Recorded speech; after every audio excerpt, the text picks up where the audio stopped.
I've always had a thing for Honda motorcycles, because Honda is very good at giving you everything you need and want, nothing more and nothing less.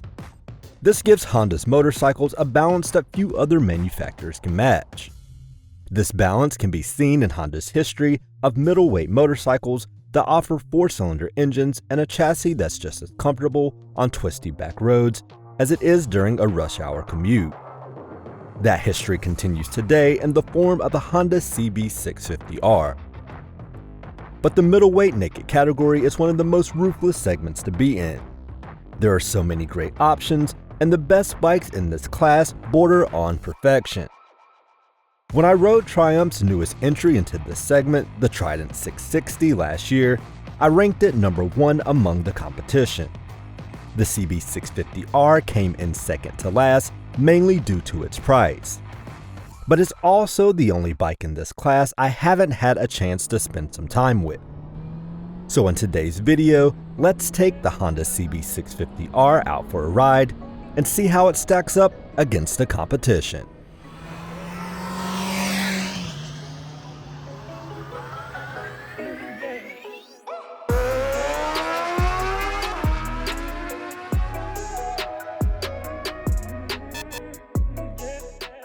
Before we begin, we'd like to give a huge shout out to Motorcycles of Charlotte in Charlotte, North Carolina for letting us spend some time with this Honda CB650R.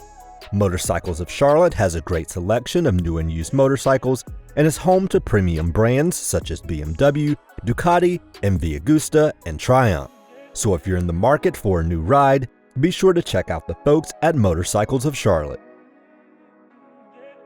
The CB650R was introduced to the US market for the 2019 model year, replacing the outgoing CB650F. In 2020, the CB was unchanged, and that is the bike we have here, a 2020 Honda CB650R. The 2021 model year did see some updates with the new Showa front fork, better emissions, and updates to the ergonomics and design. In terms of styling, the CB650R uses Honda's Neo Cafe retro style.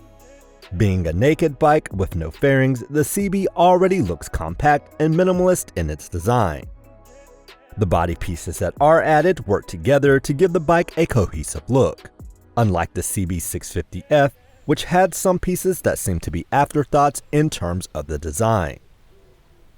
In the front, the CB650R has a round LED headlight that is based on the unit found on the larger CB1000R. The LED light is attractive and has a distinctive signature. I like the round shape as I think it creates the most classic look for a naked middleweight bike. There are also LED turn signals. The gas tank measures in at 4.1 gallons, and on each side of the tank are air ducts that help feed the engine. In terms of build quality, compared to the rest of the bikes in this segment, the Honda is right at the top with Triumph's 660. I think both Honda and Triumph do an amazing job with their fit and finish and their use of materials. There are some chrome pieces, polished bits, and blacked out features that are all high quality. The copper finishings are a classy touch and contrast well with the black frame and chromosphere red paint. Every inch of the CB650R looks premium at this price point, and the CB650R exudes maturity versus the rest of the bikes in this segment, which can come off a bit boy racer. The CB650R stands out as the adult in the room when compared to its rivals. The suspension consists of a 41mm inverted Showa fork in the front and a Showa 5-inch shock with preload adjustability in the rear. The brakes are provided by Nissan with dual 310mm rotors up front, clamped by 4-piston radial-mounted calipers, and a single piston caliper gripping a 240mm rotor in the rear. The 17-inch wheels are wrapped in 120/70 rubber up front and 180/55 rubber in the rear.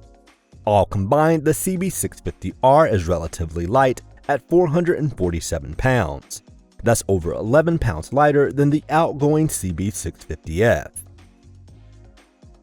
With a seat height of 31.9 inches, I found the CB650R easy to get on and off of. Once on the bike at 5 foot 9 inches, I had no problem getting both feet on the ground. The CB650R offers good comfort in its placement of the foot pegs and handlebars.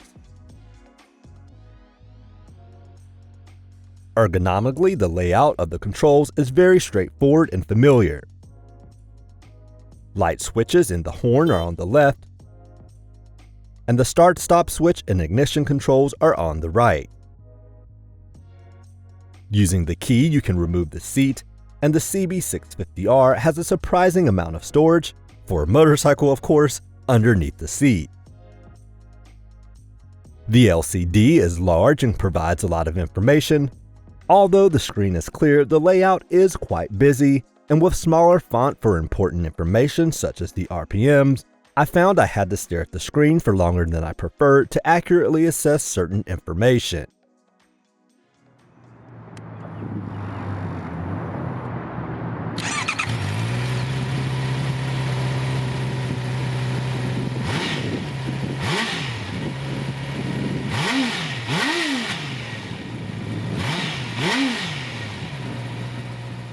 Power is provided by a 649cc inline-4, which is the only 4-cylinder offered in this class.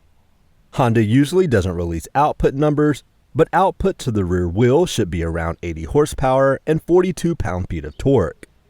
Those numbers are reached at relatively high revs, as you might expect from an inline-4.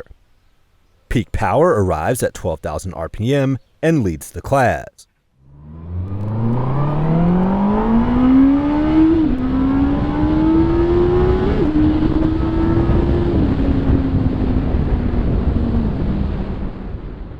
Peak torque is found at 8,500 RPM, but other bikes in this segment, most notably the Trident 660 and MT-07, reach their peak torque at 2,000 RPM lower than the CB. That means the characteristics of the CB650R compared to the Triumph and Yamaha are quite different when riding. The CB650R does have a linear power curve for an inline-4, and the torque is good in most areas. But the Trident and MT-07 have mounds of torque everywhere, giving them a level of personality that is lacking with the CB650R. That in no way means the CB650R is boring. In fact, it's the exact opposite.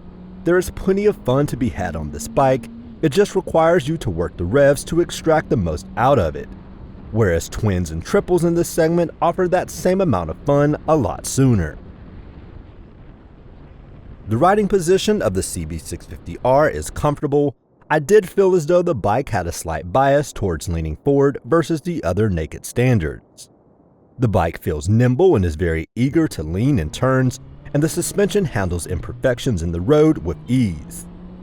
The CB650R tracks very well through corners, never feeling unbalanced, and the chassis reacts quickly to your adjustments. Of the main competitors, the Honda and Triumph are the only two motorcycles that offer inverted forks, which makes the front end more rigid and provides better feedback. The linear throttle does an excellent job of pulling out of corners, but slower corners will reveal the lack of low-end grunt compared to its rivals. The CB650R doesn't shoot out of corners with the same tenacity as the Yamaha MT-07. In isolation, most riders won't notice, but I did find myself missing the low-end urgency a triple or twin engine provides. The brakes are superb and provide good feel and initial bite. Honda stands alone in offering radial-mounted calipers up front. The 4-pot Nissans are more than capable of slowing the CB650R. ABS comes standard, and while there's no driving modes like those found on the Triumph, the Honda does offer torque control, which helps reduce rear-wheel slip. The option can be toggled using a button on the handlebar. After finally spending some time with the Honda CB650R, it has now become one of my favorite bikes in this segment. But it does have a few weak spots. With the starting price of $9,200 brand new, it's $1,000 more expensive than the Triumph and over $1,300 more than the Yamaha MT-07, Suzuki SV650, and Kawasaki Z650. That's not to say the Honda isn't worth that much, but with such good competition, it's hard to justify the price. But if you eliminate that price gap by being in a market where the CB650R is closer in price to its competition, or by looking at a used CB650R, which will save you a few $100s, then for my taste, the CB650R is on par with the Trident 660. It's a virtual tie. And honestly, I would be happy owning either. The Yamaha MT-07 remains the pure fun choice of the segment, as it offers a level of hooliganism that other bikes don't at a very reasonable price. The SV650 is aging very well, but doesn't offer enough to stand out among the other bikes. The same goes for the Z650 to an even greater extent. The Honda and Triumph are simply in a class of their own. The Yamaha MT-07 offers the most excitement of the group, but the Honda and Triumph are exciting in their own right while also featuring a level of quality the Yamaha can't match. Between the Honda and Trident, I think the Honda is the better looking bike and the more grown-up option. The Triumph, however, has the better engine and both bikes are extremely well balanced, but the Triumph does feel more eager to lean. Triumph takes things up a level with its long list of in-house accessories, which include a quick shifter and the ability to use turn-by-turn navigation on the built-in display. The Triumph also has switchable drive modes. So in the battle for middleweight standard supremacy, I still give the slight edge to the Triumph versus the rest of the competition. But if you prefer the way the Honda looks, or it simply speaks to your soul, definitely consider getting one. You will not be disappointed. In the end, I came away admiring the CB650R. It was a clear reminder that Honda is still one of the best in the industry at building bikes that offer total control.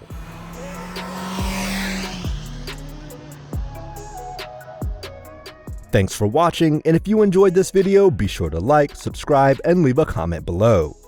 You can also find us on Instagram at rideXdrive.